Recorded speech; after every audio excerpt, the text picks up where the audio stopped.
Hello, everyone. Thank you so much for coming to my channel. Today we are talking about something that I've never talked about before on my channel. It's called TransBaiting.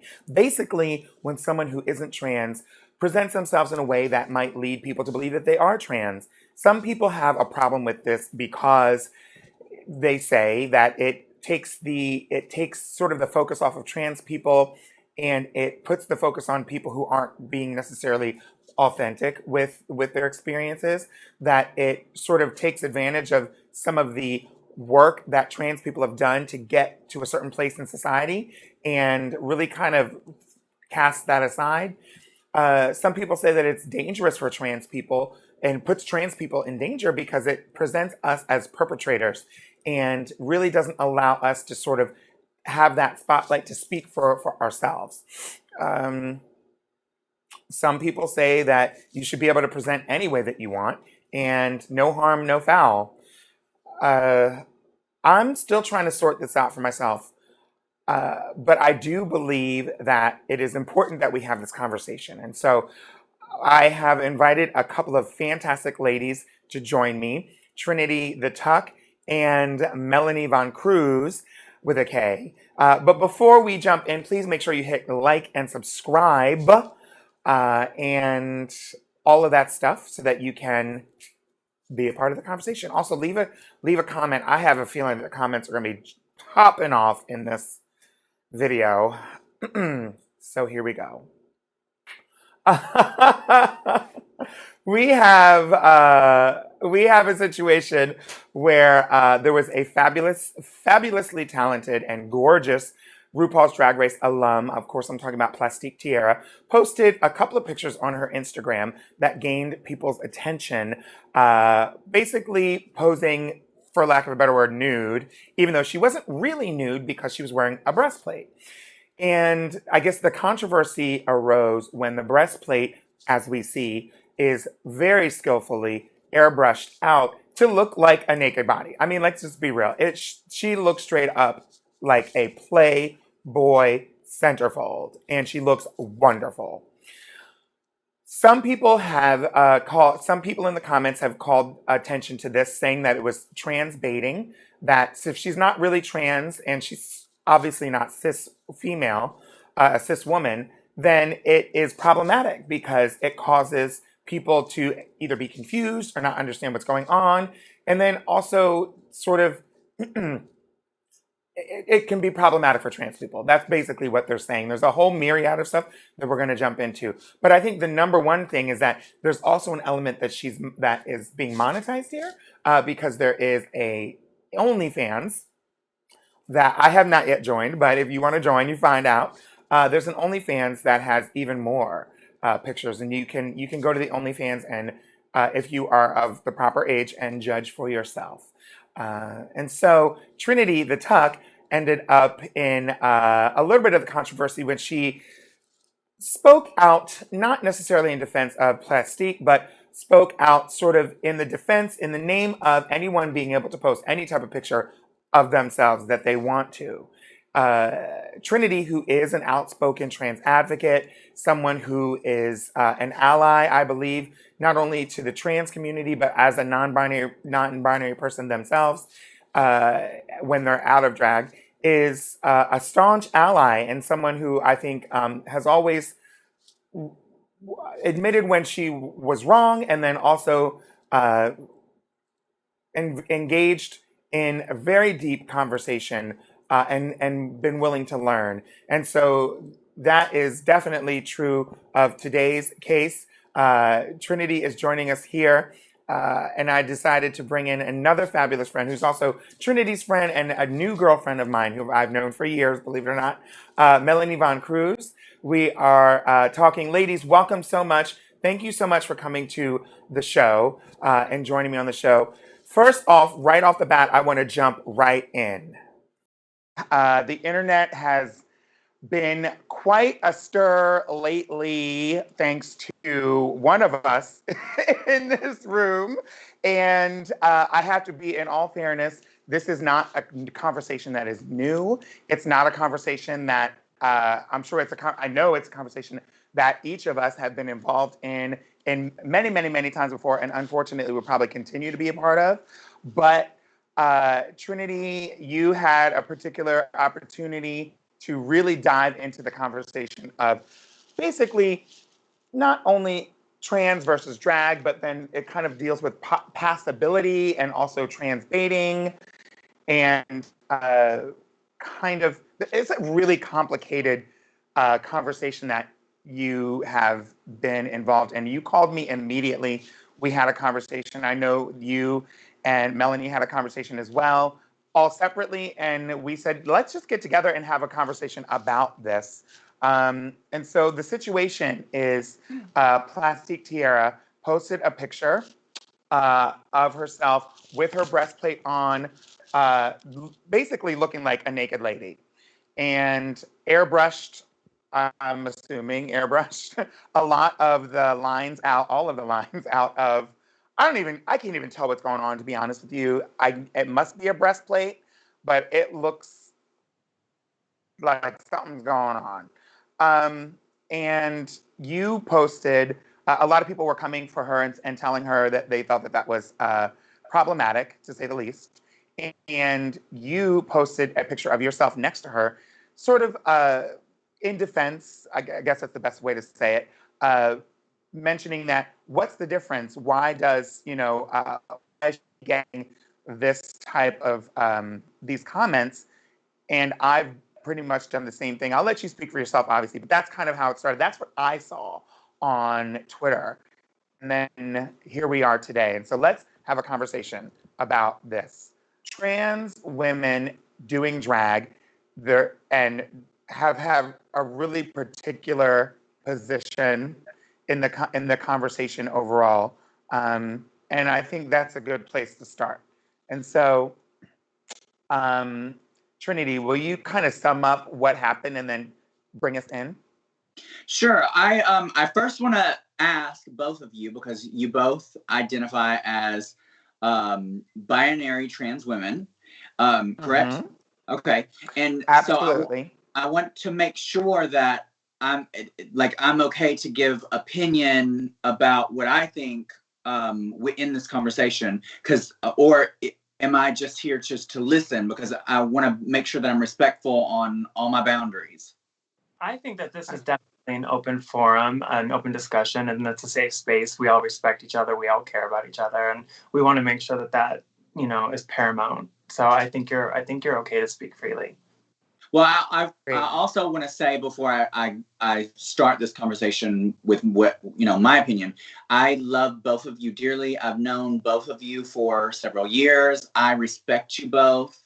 And one thing that has bothered me, not you, but the fan base, and not just the fan base and beyond, is that they automatically start saying that you're transphobic or you're racist if you have an opinion that differs from theirs, and that's just not true, and that really needs to stop.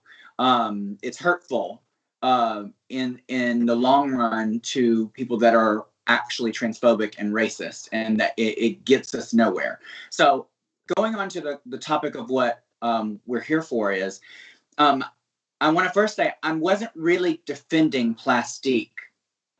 I don't know how Plastique identifies. I haven't even had a conversation with Plastique about this. What I was defending was more so the fact that I have my lower body done. I wear really, really tiny costumes that to some people, maybe even a straight man looking at me on social media or somewhere, could possibly think that I am either a trans woman or even a cis woman. And I was confused, and I'm still confused on what the difference is. Also, the fact of, and I understand the arguments. I understand the points that a lot of people are making, even though I may not agree on everything. I also, the reason why I'm defending this is because what if I wanted to start an OnlyFans? Like, you know, not that I want to, but what if I wanted to? You know, nobody knows my financial situation. girl. And if I'm having to pay my bills, and, you know, what if I don't feel comfortable doing it as myself outside of drag, and I wanted to do it in drag? So there's a lot of layers to this. And again, I understand a lot of things that a lot of people are saying. So I think that Aubrey should definitely speak to the things that she had a very large post that I even responded to on Facebook.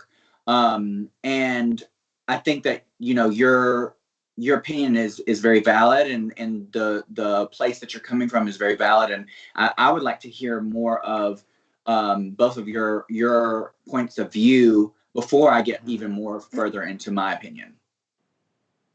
Okay. Well, I think, to be honest, you kind of have to, in order to understand the situation as a whole and to appreciate the scope of it, you really have to take a step back and kind of look at the history of how drag has come about. I mean, history is usually written by the people that are in positions of power. And right now, drag, the most common form of drag that's easily accessible to the heteronormative cis community, is RuPaul's Drag Race. So that is the leading, you know, form of this art that is getting the exposure and getting the notoriety and setting precedents and setting the stage for how people are going to respond to the drag community at large. Of course, you have others like, you know, Boulet Brothers, Dragula, and everything like that. But to be honest, Drag Race has been really leading it for the past 12, 13 years at this point. But if you look backwards and you go back, you know, about a century ago, I mean, like, drag was born, I mean, like, and let me pause, because a lot of people like to say, well, the Romans did drag and Shakespeareans did drag. They did it out of a necessity because women weren't allowed to, and that's misogynistic. And I think in order to use those points and bring them into modern time is very problematic and antiquated. So I don't think those should be points that are used to defend certain things. I think that it's good to recognize that that's where drag, you know, at one point was, but we don't live in a misogynistic social society like that now. I mean, like, of course, there's still, you know, problems with women, but it's not Can I the ask a point where. question? Of course. Do you mean people using the fact that Romans and they did drag in ancient theater as an excuse why cis men should still be the one to be doing drag? Is that what you mean? Is that what they're saying? Or you know, cis gay people will use that as like, well, that's how drag started. I mean, like, men used to play the girl parts, and yeah, they did, but it was because it was a misogynistic society, and that's why it was. Mm-hmm. It doesn't make it right. I mean, like, it certainly is not an excuse or like something to like point as an example that, you know, you should lead by. And then going forward, the most modern incarnation of drag, you know, from like the past 100 years or so, I mean, like, drag was born out of a necessity when trans identified people, whether they're non-binary, mm-hmm. they're gender non-conforming, or they're binary trans, they didn't have the means to live their lives out and proud like we do now. I mean, like, some probably did, but passability then was paramount. And if you couldn't pass, then you didn't have a candle in the wind's chance to make it in society without being thrown into an asylum, murdered, lobotomized, any of these other things. So drag was in the confines of the community, hidden in these spaces, these underground spaces. That became an outlet for people that were trans identified to express themselves when they couldn't live their lives out and about. And I think looking back, history looks at those people and says, well, those were gay men. Those were cis gay men. Maybe, but more often than not, it was the trans people that just didn't have the ability to live their lives the way they wanted to at that time. And there's always been this intertwining aspect of drag and trans culture because they're so closely intertwined. And, you know, you look at it in the culture of how drag has progressed from, you know, the 30s and the 20s up through the, you know, the 70s and the 80s. And you get into like ballroom and you get into club kids. And I mean, that's where you get, you know, RuPaul. And I mean, at that point, I mean, it did become kind of like punk rock to be like, to reject, like, and say, fuck you to like am I allowed to say fuck on here? I didn't ask beforehand. Okay. But it is, I mean, and that's how that was seen. And then so drag kind of took, it split off into three different, directions and veins. You had the club kid, you had the camp, and then you had the trans women and the people that kind of followed them and idolized them, that went down pageantry and went to realism and passing and looking as feminine as possible. And trans women led the way for that. I mean, I think Trinity can attest to the fact that there are some, huge names that we all looked up to: Erica Andrews, Mimi Marks, Erica Narell, Monica Monroe, all these people that when we were coming up in drag, we idolized them because that was what it was to be, a powerful woman on the stage. And also it was just, they knew how to just shut it down and be so sickening that it was just wow. And you idolize that and you wanted to, take that and use it as inspiration to grow yourself. And there was a lot of people that are, cis, that do drag, that followed that and really wanted to kind of give that vibe.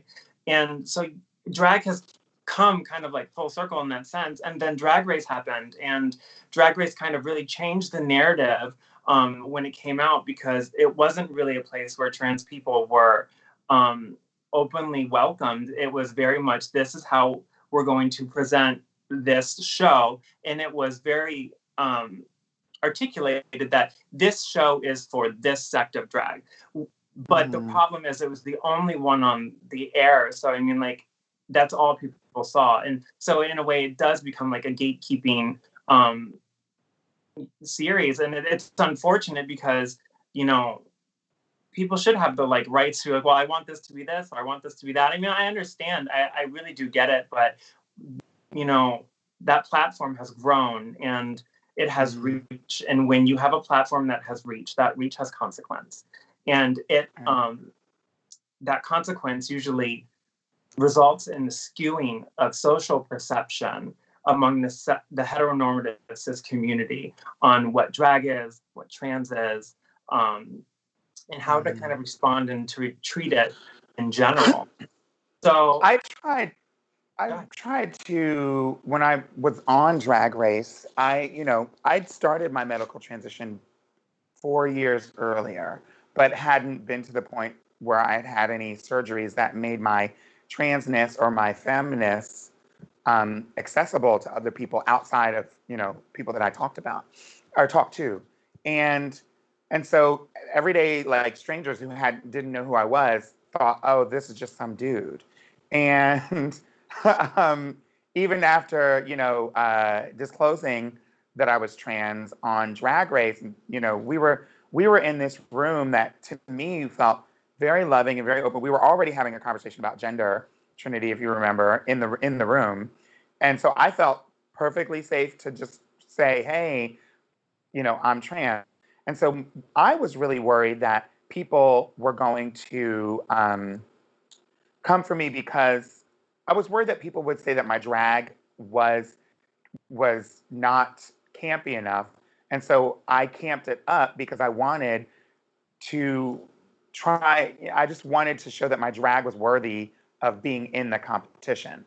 And to my surprise, what I found were, after the show, when we came home, were not people saying that I wasn't drag enough, people saying that I wasn't trans enough. And I didn't know how to defend myself against that because I only have one body and it's the one that it is.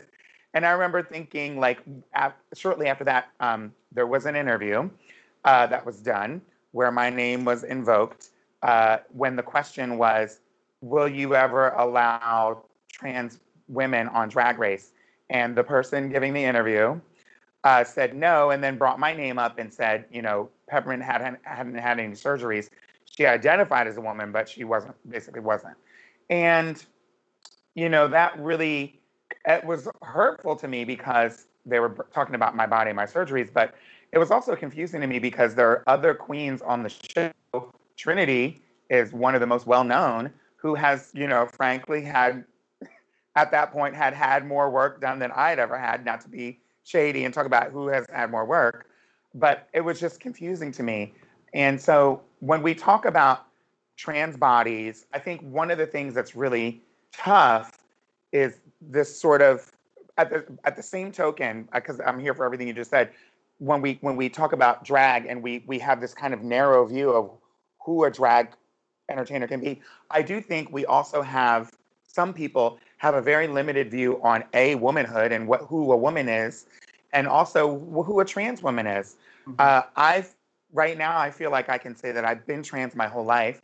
I've been the same person. I've been the same woman before I had any surgeries or after. And so it's really difficult to, I mean, I just want to know like what you both think about that. Like, you know, Trin, you talked about having plastic surgery, so it's fair to mention that. I'm not outing you. Yeah. You know, I think that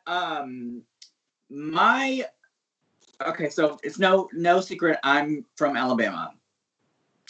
When I started drag, I was drag raised around trans women and drag queens that identified as cis men. So, but my education from the people that I was around wasn't enough of what I needed. So my viewpoint on what it meant to be a trans person was skewed because I just didn't have the education on what it meant.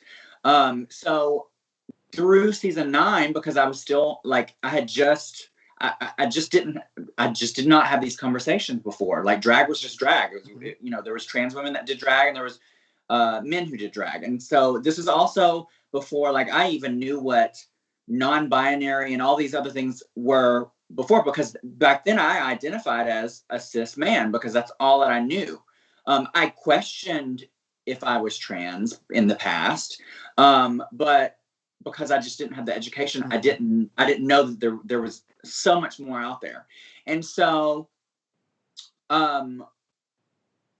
if you would have asked me, which people did ask me, Peppermint, you and I have even had a conversation about an Instagram live that I did that came across wrong. And back in that time period, I used verbiage that was like, well, Peppermint outwardly looked, she wasn't presenting, she was presenting male, I think is what I said, which was obviously the wrong thing to say. Now in hindsight, after I've been educated over several years, you know, what I've realized is gender really it's not about what you look like on the outside. It is nothing to do with the outside. Yes, like people transition physically as well, but really it is what you are on the inside. So for me or anyone else to discredit your transness or who you are because of the way that you look is not valid. And so and that made me do a lot more soul searching too, of like, how do I really identify? You know, I know that I have questioned if I was trans in the past, and that wasn't going to be my path after much reflection at that time. But I now do identify as non-conforming. I am comfortable. I'm just as comfortable dressed as Trinity as I am comfortable dressed as Ryan. And I don't feel like my soul should be pushed down to one thing or another based off of what the binary scale is. And so I've definitely done a lot of reflection, you know, over the years. And I think that's important. And I think this conversation is also important, not just for us three here, but for everyone that's going to view this, because they're going to learn something that they didn't know. And I think that we as humans need to allow people to learn without canceling them or without coming after them, you know, because it's important. I think this is actually a really good point, because you brought up some points and I do want to touch on them. First of all, I want to say, because a lot of people were I made a comment on Plastique Tiara's post, and a lot of people were coming at me saying, you don't know how she identifies. You don't know. I mean, like, trans bodies don't just look binary. And I want to say this, that like all identities are valid, and your body doesn't have to look a certain way to have a valid identity. That's within you, and nobody can take that away. Not me, not any of us. I mean, like nobody in the White House, nobody can take that away from you. That is your identity, and it is valid. And I want everybody listening to know that your gender identity is valid regardless of what you look like out on the outside. And you said, like Trinity, you brought up, gender has no form. And you're right, gender doesn't have a form, because gender is a group of social expectations society places on people of either sex. So gender is, I don't want to say gender is a construct, because that's, a lot of people get up in arms about that. But gender is the group of social expectations placed on males or females, biological male and female. But biological male and female do have shape. They do have form. There are only two sexes in, the human species, and in most of biology. Granted, you can go from a spectrum from here to here, and you can have, due to chromosomal abnormalities, but there's no third necessarily sex. You have male and you have female, and then you have things that are kind of in between that happen, in, the womb, and just other hormonal abnormalities as well. So I definitely think that it's important to make the distinction, because if you lump the whole trans umbrella with just gender and you kind of leave out, the aspect of biology to it, because there is a section of the trans umbrella that, is, on the further end of the spectrum that does identify as binary.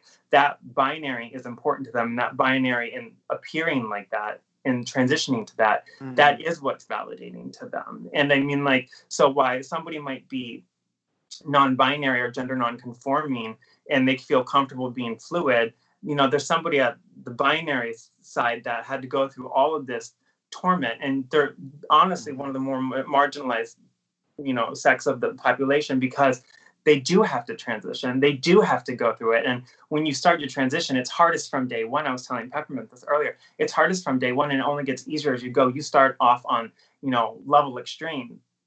And I think that it's important to kind of denote that there is a difference between binary experience and non-binary experience, and that's an intersectionality within the community. And of course there can, there's always going to be intersectionalities with color, with, gender identity, with, male, female, whatever, however you were assigned at birth. But I think the biggest thing I want, one of the biggest things I want to impart in this conversation is it's all about social perception, because how society perceives you predicates how they treat you. So while you might be gender non-conforming, say somebody like, I was telling Peppermint, like Sam Smith. Sam Smith is gender non-conforming or gender non-binary. But if they go to Peru and somebody doesn't know who they are, somebody's going to look at them and say, well, that's a cis male, because that's what they see. And because you don't have a window into somebody's mind or somebody's soul, you can only see what the body is. And unfortunately, that's just our world, that's our society. And until things become so enlightened and we live in that utopia, we have to take that into consideration, because acting like that doesn't exist is harmful to marginalized communities. So somebody that is non-binary but presents as cis, they move through the world with privilege. And absolutely. That there's a responsibility to acknowledge that privilege and not use that identity as an excuse to trample over the tribulations and, the lived experience of a more marginalized population. So that's kind of where I was at with one of the things that I see, just kind of like from where I sit sometimes, is a sort of flippant, certainly not from Trinity, and there's a few other people who, well, certainly not from you, Trinity. The amount of growth and reverence that you and care that you've exhibited just in this conversation over the past few years is miles ahead of many of the other people that I know, who might be engaged in this type of conversation. But I've seen a certain flip, like a sort of real, like flippant kind of like just throwing around, maybe earlier than, not this year, after 2020, it's a whole different world, but throwing around of transness and kind of wearing it passive, I won't say transness, but passability and quote fishiness in drag as sort of something that's just easy to come by with like a breastplate and a thing.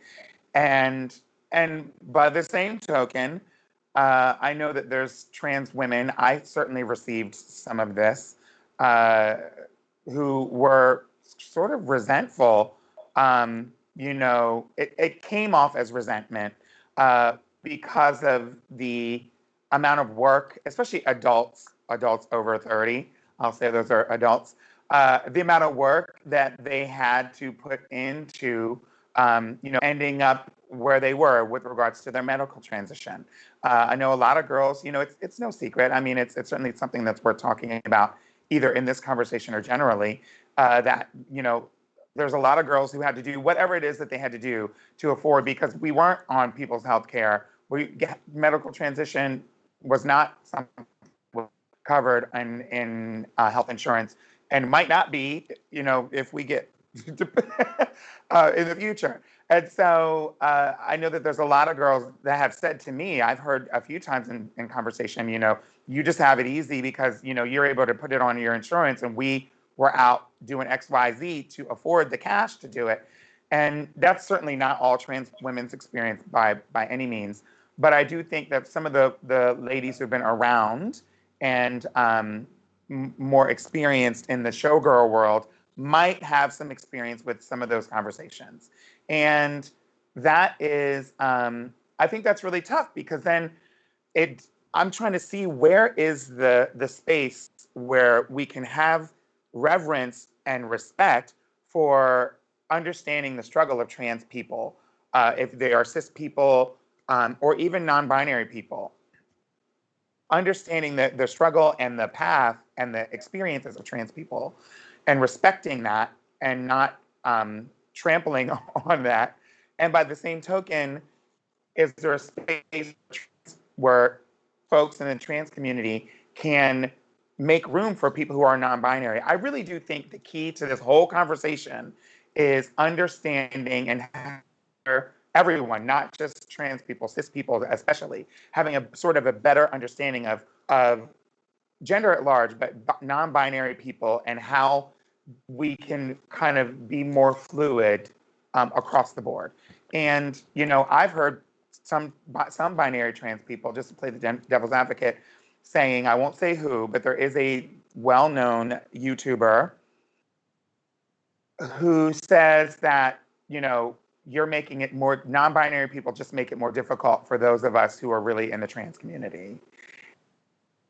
Can I say something, or is it okay? Yeah, jump in. Go ahead, girl. So, I don't think non-binary people try to make it more difficult. I mean, that's who they are, and like I said before, that's really valid. But I definitely think that it does confuse the larger portion of heteronormative cis, like the heteronormative cis community, because it blurs the lines. The umbrella has gotten so big at this point that, I mean, it includes binary, gender nonconforming, non-binary, agender, cross-dressers, transvestites, and drag queens. It involves a lot, and now it's kind of hard, because when you open something up so big, and while it definitely is like an umbrella, I think that to label it as just trans sometimes gets, really confusing to people, and it kind of almost dominates the narrative.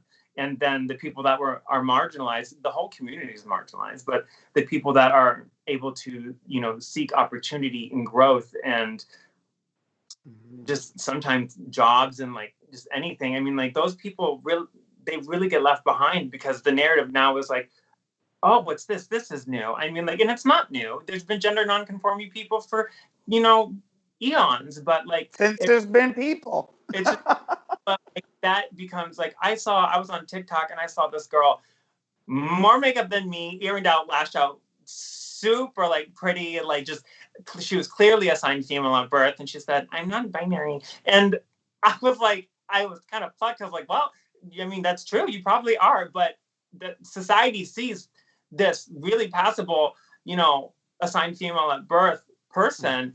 And now they're saying, oh, well, it almost kind of like not invalidates, but it makes straight cis people sometimes question, well, is it really that big of a deal if it's just something that they say? I mean, like, it does make it difficult, but I don't think people mean to. And I do think a lot of people who claim non-binary really mean gender non-conforming, because that just means that you don't, you're not so attached to the confines of what's masculine or what's feminine, or you don't cling to those. I mean, like, you can be a feminine man and still identify as a man. You don't have to identify as non-binary. You can be gender non-conforming and still identify and live that way. It just means that you don't subscribe to society's preconceived notions of this is what a man needs to do, or this is what a woman needs to do.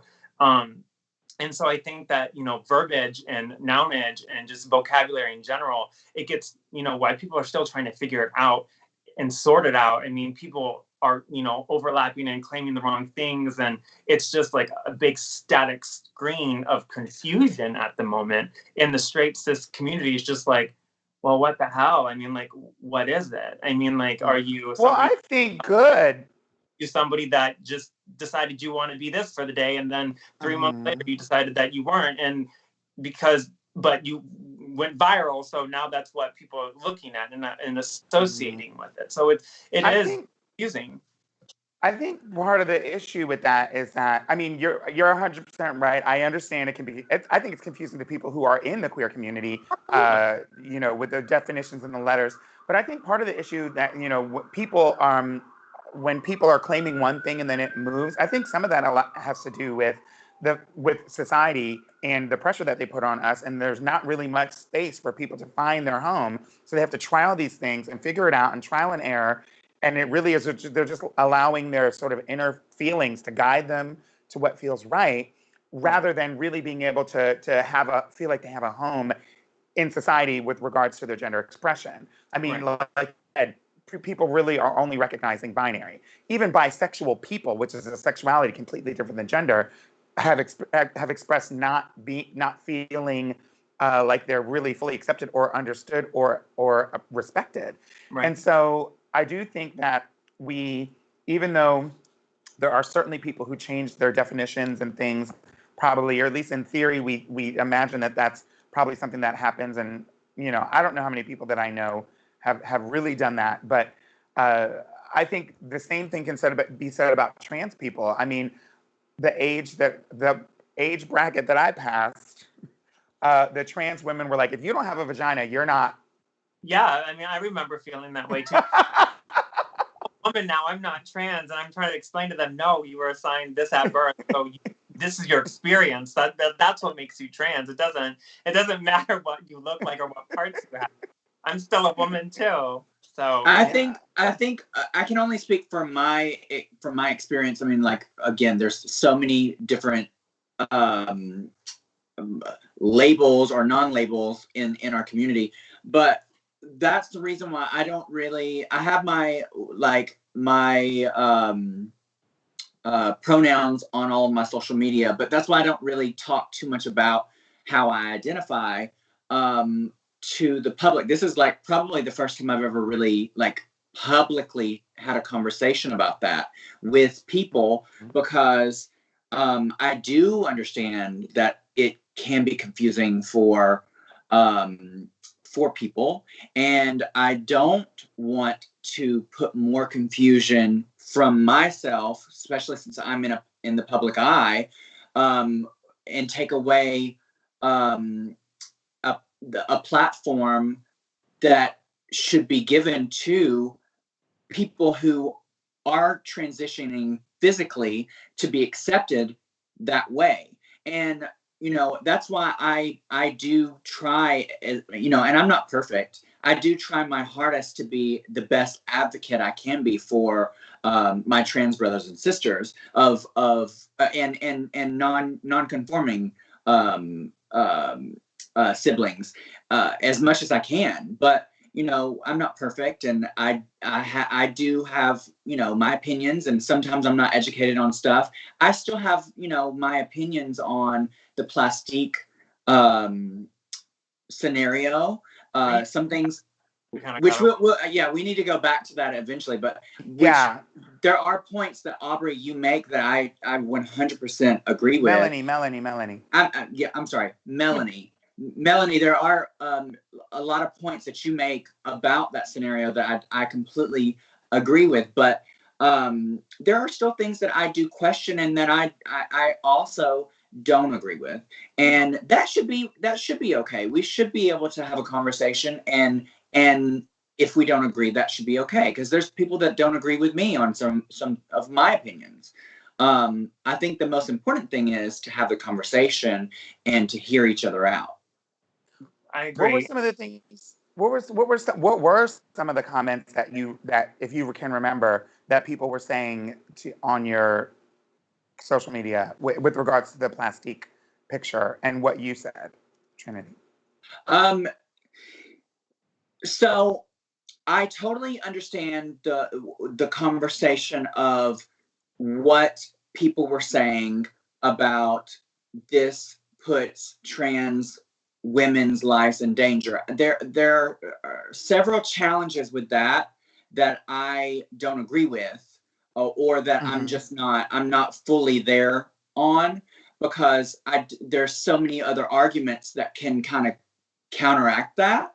One of the conversations that someone started in one of the threads on my page was that if a straight man, a straight cis identifying man, sees Plastique's page and signs up for it, and then he's fooled, and the next trans person that he meets, he could beat up and kill.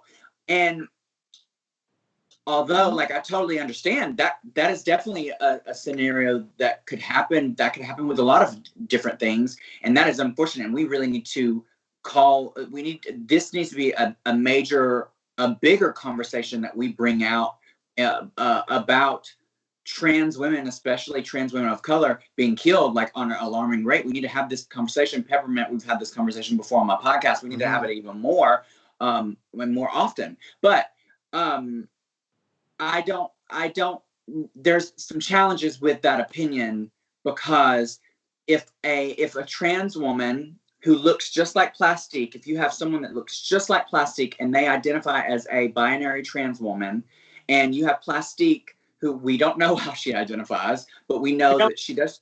And so far she hasn't told us anything. Right. So, but let's just, for the sake of just comparing opposites, say that Plastique is a cis man that does drag.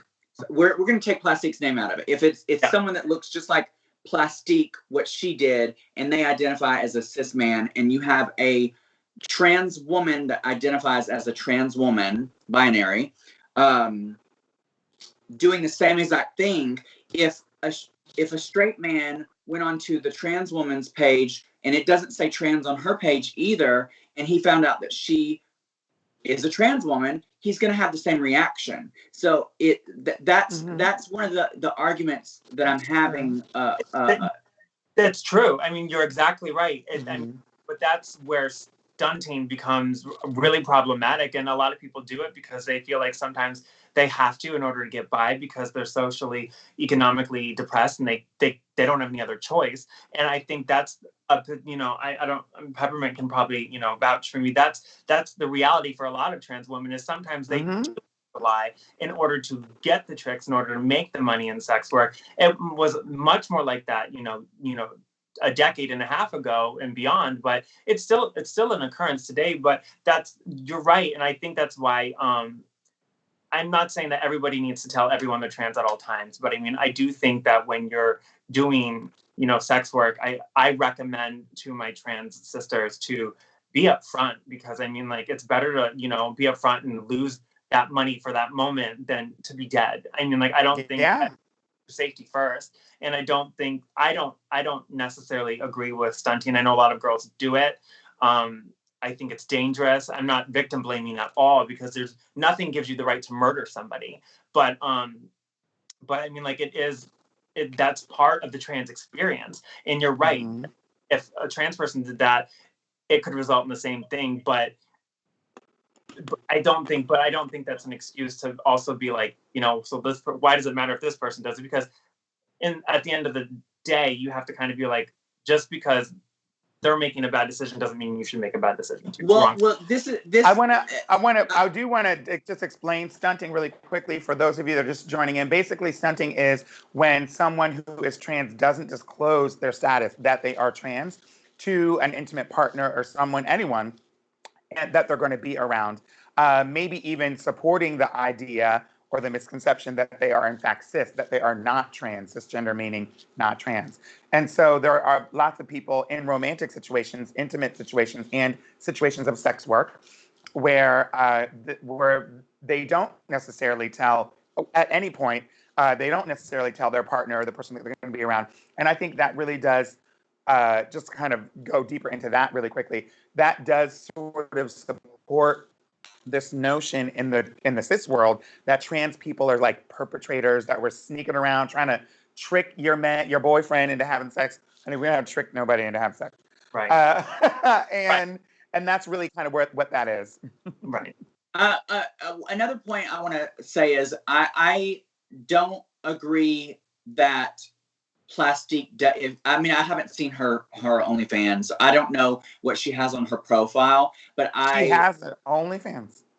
Yeah, I know she has an OnlyFans, but I don't know what's on her profile, like on there. I don't know if she's saying that how she identifies. I do think that she should have on her profile that she is a drag artist and that this is for art. If that, I think that is something that is important.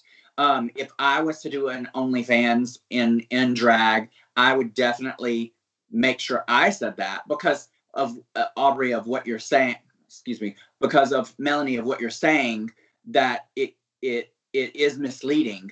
I just, my biggest thing is that outside of being on RuPaul's Drag Race, like for instance, right now we're in a pandemic. I'm not working. What if I had to pay my bills? Like say I got over my head, and overzealous when I was making all the money, Amazon. And I got like a big mansion, and my mortgage is like $13,000 a month, and I have no way to pay for that. So, girl, I don't feel comfortable out of drag to show my body, but say maybe as Trinity I do, or I can use my status as Trinity to garner that money that I need.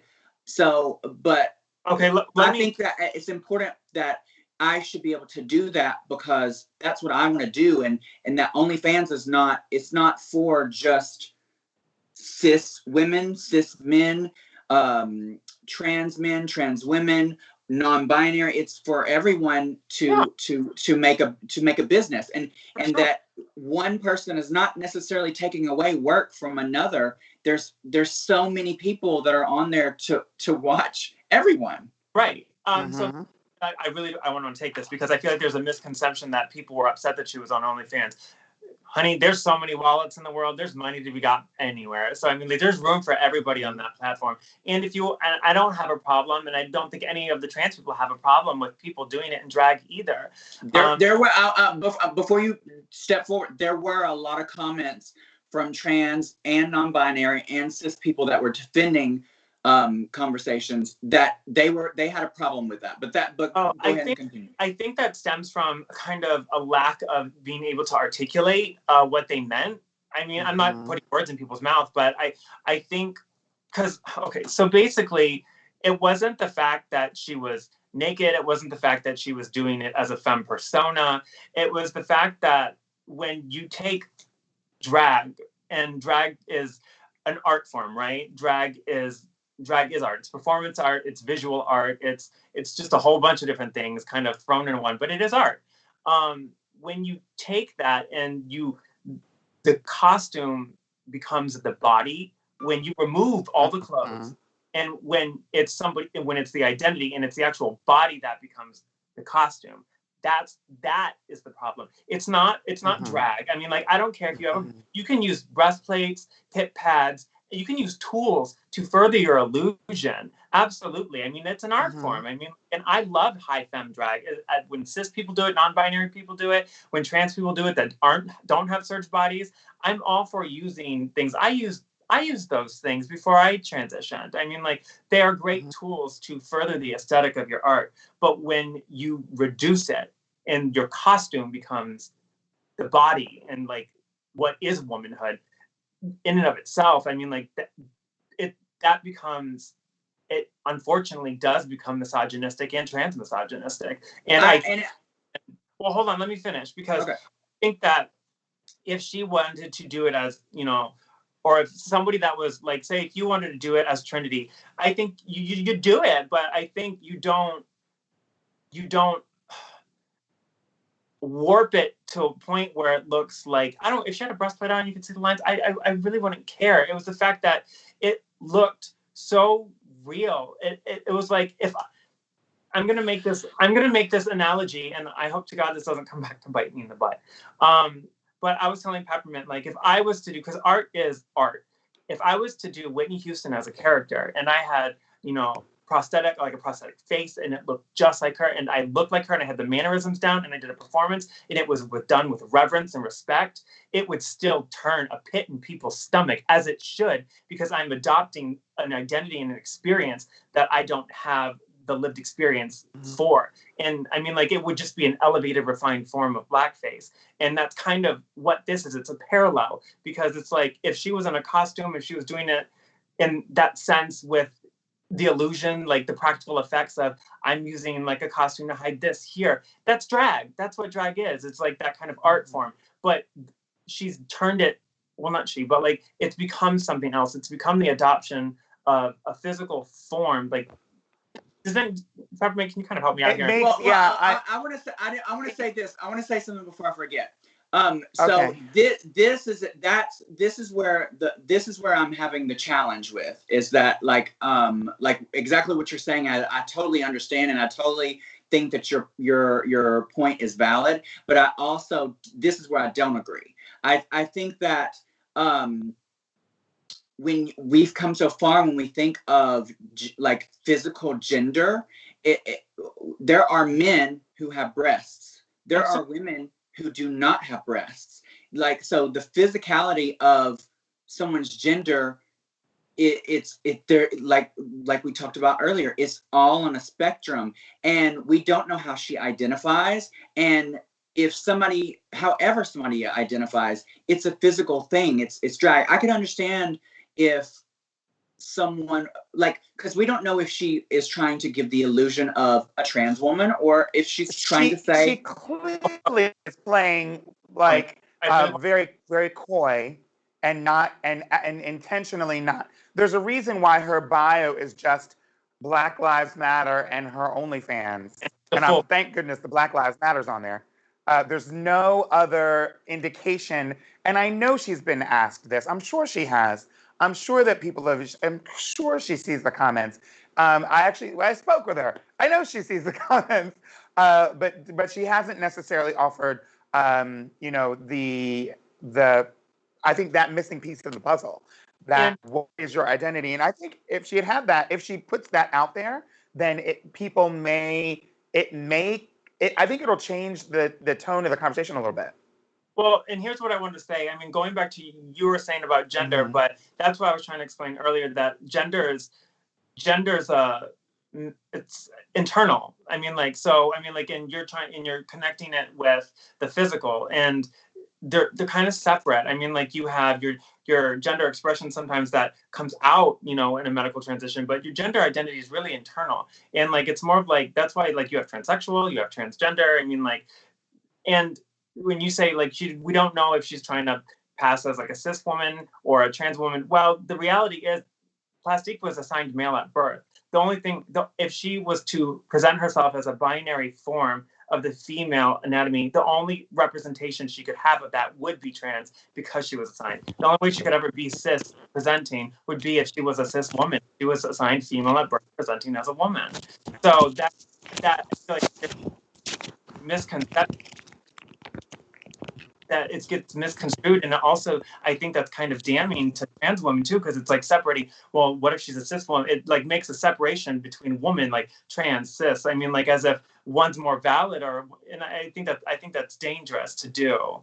It does automatically bring in the question. This is the question that pops into my head based on everything you just said, is what do we say? And I know what you would say. I'm sure I know what you would say, but to cis women who might say the same thing about trans women, I mean, I know you've heard that before. Well, right, that we're just imitating, we're imposters, and I think that in and itself is like like a keystone to like trans rights and trans just visibility and exposure, and kind of more like a larger assimilation into heteronormative cis community, because we're not drag queens, I mean, like obviously some of us are, but what I'm saying is this isn't a costume. I'm not taking a costume of a woman. This is who I am. I mean, day in and day out, whether I'm in makeup, whether I'm not, whether I'm by myself, if a bear shits in the woods, I'm still, my identity is valid. Like we were stating earlier, that identity is valid. And I am a woman through and through, just like any other cis-born assigned female person is as well. And I think when you say, she had posted something like, and the rest is drag. I mean, like, I feel like, because I had that conversation with you. I had made a comment, and I was being cheeky, of course, because, from the show, we're all born naked and the rest, as you know. But I think that when it was flipped, it almost said, and the rest is drag. It almost kind of looped in as like medical transition as drag, because you're born naked and then everything that came after is just drag. It's not. It's not a costume. These are people's lives. These are people's identities. I think that my whole concept of at least my style of drag is illusion. It's always been illusion since I started drag.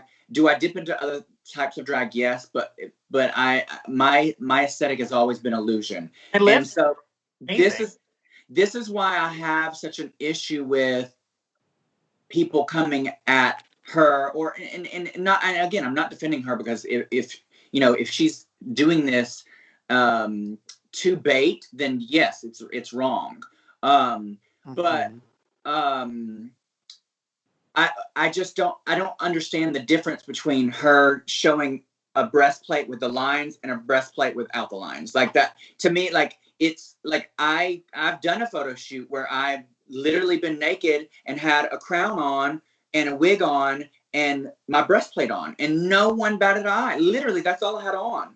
And I had and Erica, who is a trans photographer, airbrushed out all the lines. I was naked. And so to me, it was about the illusion, about the drag, not to disrespect women, whether they be cis or trans. It was about my drag being an illusion, about an art form, about trying to get me to look as the illusion as much as possible. That's what it is for me. Okay. I think it's really understandable that any drag performer would airbrush out the lines in a photo. I do think that is fair to do in general. Like, because, if you're a drag performer, hopefully you pay close attention to detail, and you are going to take care of those details in a picture. So I can understand that. But part of the issue is that, unlike you, Trinity, who is vocal about your position and your relationship to the trans community and gender and all of these things, we haven't heard really from Plastique. And if Plastique doesn't necessarily establish what her position is with regards to a lot of these issues, or her awareness of these issues, or her understanding of these issues, then it does leave room to seem like she's sort of she's being purposely ambiguous. I don't know if it's benefiting. Say that again. She's purposely being ambiguous to, garner all the positive. And that I don't agree with. I again, that's why I've stressed that I'm not defending her. It's more, the reason why I got so upset is because, like, her aesthetic is realism, and so that's my drag. And so it kind of made me feel like, well, what if I was in the same position? You know, not defending her, but more of like, well, what if I was in that position? Because that is my aesthetic. Yeah, she's way more pretty than me, but you know, but what if I was in that position? I have been in that position before, and no one said anything to me. I think it's a very. I do want to let everybody know that I do want to let everybody know really quickly that I did invite Plastique on, but she wasn't able to make it during scheduling. She did say yes to coming to this conversation. And so we might have to do a follow-up later on. We're not sure, but she wasn't able to make it to this conversation today. But she seems like she might be willing to engage in the conversation. So that's part 2. But go ahead. I'm sorry, Melody. I figured that you were so defensive because you may have felt like it threatened your art. And so I was thinking about that, and I was trying to figure out a way, because I've lived for you since, the first time you stepped foot on EOY stage, and I was like, oh my God, I love her, because I saw myself in you even before I transitioned. So I was like, I always vibed with you. I always thought that we were very kindred spirits. So I've always looked up to your drag. Called you the old bitch. Just kidding. And I've appreciated drag, and I like the hyper realism, and I like the feminine aspect that you bring.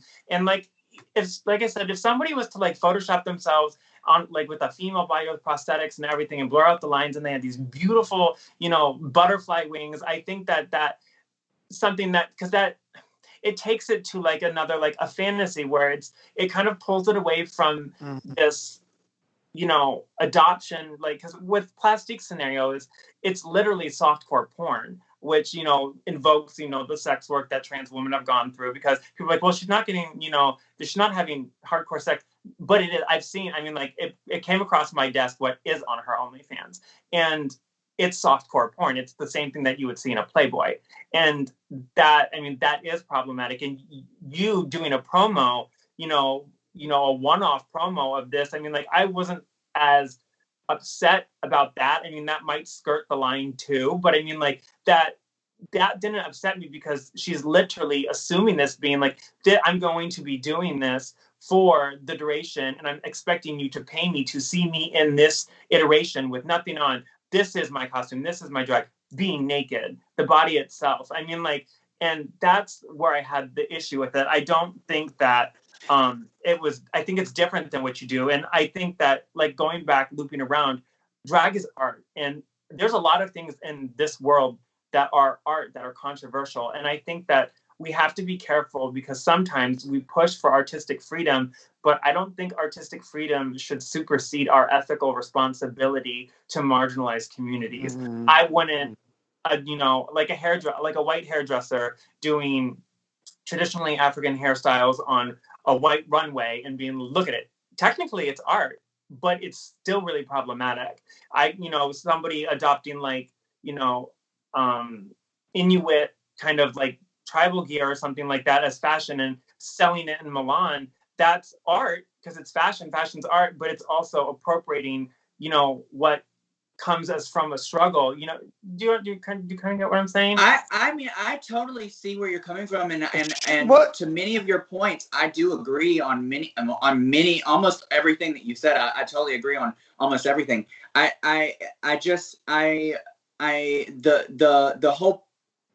The whole thing with, like, and it's not even necessarily with you, Melanie, it's that there's a lot of comments that were ignorant from other people that were trying to make a defense of some, like, outlandish stuff and again, it also goes back to, if I needed to pay my bills, you should not be able to do OnlyFans in whatever incarnation, but just don't pretend to be something, like, be Trinity. Be who you are. Wear your breastplate, but wrap something. I would never do OnlyFans because I'm not comfortable, like, being sexual like that on camera. But I'm just, it brought me to a point where I'm like, as long as I'm not disrespecting a trans person, or in my bio it says that I am trans when I am not a trans woman. I'm not trying to bait someone or make them think, other than the fact that I'm Trinity. There was a lot of very ignorant and pointed comments. And also, one thing that bothered me too is that when people, not everyone, but a lot of the comments, as soon as they saw that I didn't agree with their point, they would immediately say something about my botched plastic surgery, or the fact that oh my God, really? you have no opinion because you're a cis man, and clearly in my bio it says my pronouns. I don't identify that way. And so, you know, and this is coming from some trans women and some other non-binary and non-conforming and some cis LGBT members. So it's just the reason why I got so hostile and very vocal about this was much more than just certain people saying stuff. It was there was a conglomeration of a lot of people saying inflammatory things that just made me rub the wrong way. And I know both of you know this of me because you're my friends. When I believe something, I wholeheartedly go for it. I stand by it, and that goes for how I feel about standing up for people of color, how I feel about standing up for trans rights, how I feel about standing up for women's rights, how I feel about LGBT issues. Like, I'm gung ho no matter what I believe in. I'm all the way there, and I maybe I do come across too blunt, but my intention is to be fair, and my intention is to be noble, because I'm not trying to disrespect anyone. I would never don't ever apologize for your tenacity, because that's something to be, you know, lauded after. I think that a lot of people don't have that. So I mean, like, I think that's amazing that you have that, and I would don't ever apologize for that. And I'm sorry that people do get nasty on those comments. Oh, bro, you don't need to apologize. This is something, and I'm sure you've dealt with it too, Melanie. Yeah. But this is definitely something with being on Drag Race. It's just part of it. Peppermint, you've been through it too. Absolutely. They are in your corner the whole time, and you say one thing they don't agree with, the opposite, and that they don't agree with, and then they're saying they're like, you're gonna go to hell. You know, I'll never support you again. I'm blocking you. I'm unfollowing you. And so that does definitely exist. And I definitely think around gender and queerness that there's a certain sensitivity that a lot of people have. Some people might call it an oversensitivity. I think that sensitivity comes from us kind of muddling around in the dark to figure out what's right with our community and what feels right and what's home and what's not. And so, you know, there's a lot of trial and error. And when you are new, I think that also signifies that a lot of those people might be younger. That's no big surprise. And so when we are new, even myself as a younger trans person, when I was a younger trans person, and early in my transition, a lot of these things, I was so crucial to me to not be misgendered. Now these days, I'm like, you know what? Obviously, I don't want you to misgender me, but honey, I don't care. I'm a woman. You can say what you want.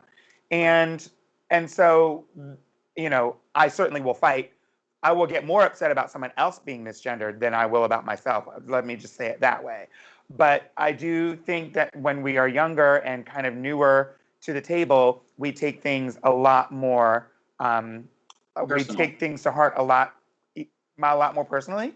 And so I do think that is why you have been attacked in the way that you have. I'm hopeful that those people who said those things to you will realize that there is definitely an ally in Trinity. Absolutely. When it comes to trans issues and queerness and issues on race and racism and just all these social issues that we deal with. We're just trying to move the needle towards progress. I mean, inches slowly. And if we can make the world a better place than we found it, then that's all we can do. There were a couple of points I did want to bring up regarding the situation, just to kind of round kind of my personal, perspective on it out. Mm-hmm. There's the overall arching, way that heteronormative cis society views our community and what we do in our small little community, and what escapes and what reaches the heteronormative community skews the overall, narrative and perception of what's going on within our community. So I think that when you have such large platforms, it comes with a responsibility. That's everybody. That's not just you two. I mean, that's just everybody, to make sure that, you know, we're enlightening people with the reality of the situation. So we move and skew the narrative of society in the right way, so that way people are enlightened and they have a real grasp of reality, instead of just the reality that oppressors tend to write down when they get their way. I think that's, I mean, I didn't know about sundown towns until Lovecraft Country. I went to school. Why did I not know about that? It's because people in power don't write the things down that they're ashamed of. And I think that sometimes, even though things might seem very trivial in our community, this seems trivial to a lot of people. Like, well, I don't care. There's been so many trans people that have had to deal with such harsher realities and they've been conditioned to accept poor treatment from cis society for so long that half the time we're like, well, who cares if she's doing that? There's bigger fish to fry. And it's right, but that doesn't give people the right to necessarily treat the trans community or any other marginalized community, for that matter, in a way that is less than what they deserve. And I think that it's really important to call out that behavior sometimes. And it's possible, even with our own community sometimes, to, you know, do problematic things. I mean, like, you have colorism in some communities. I mean, where that affects, you know, people. I mean, all these people are people of color. They all have, you know, that experience, and they've experienced institutionalized racism. But then you have that subset within that community, of which I'm not of color, so I can't speak on it. But I know that it exists, and I know that it's a problem that, you know, people have talked to me about in passing, even down here in Florida. So I mean, like, you can have intersectional, you know, problematic responses in a subset of a community, that sometimes just because you're in the community doesn't, you know, excuse problematic behavior. And you can do things that, you know, further marginalize people within your own community. And people that are non-binary, like, my biggest fear is not that Plastique's going to come out and say, well, I'm non-binary, so it's okay. But it's not okay. Even if she was non-binary, it's not okay. And I'm going to tell you why. I don't think it's okay. It's because it goes back to that overall thing that I was saying before, that it's about society's perception of you. Why your gender identity is valid and nobody can take that away from you.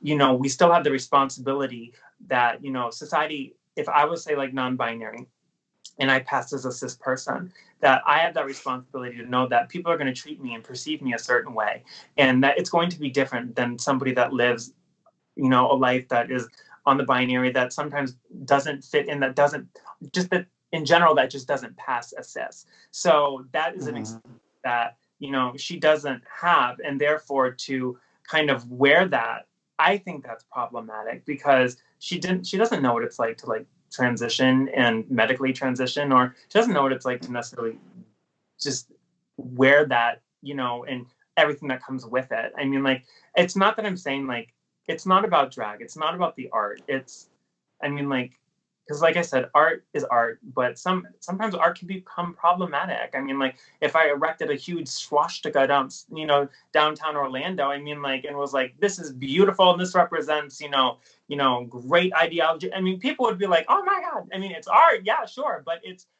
represents. I mean, if we can say the Confederate flag represents something, and it's just a pattern of colors, if we can say that represents something, you know, that hurts people, or even if it just is insensitive, why can't we just be like, okay, maybe this is insensitive. Maybe I can find another way to express my art that doesn't step on so many toes. I mean, like, I really do think that, again, I hate to keep coming back to it.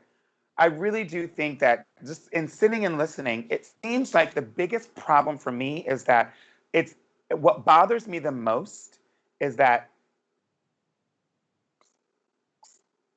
this happened, and Plastique may be in a position where she's able to benefit from selling pictures where she looks like a trans woman, and that she hasn't spoken out about trans issues. I don't think I've ever heard a single peep.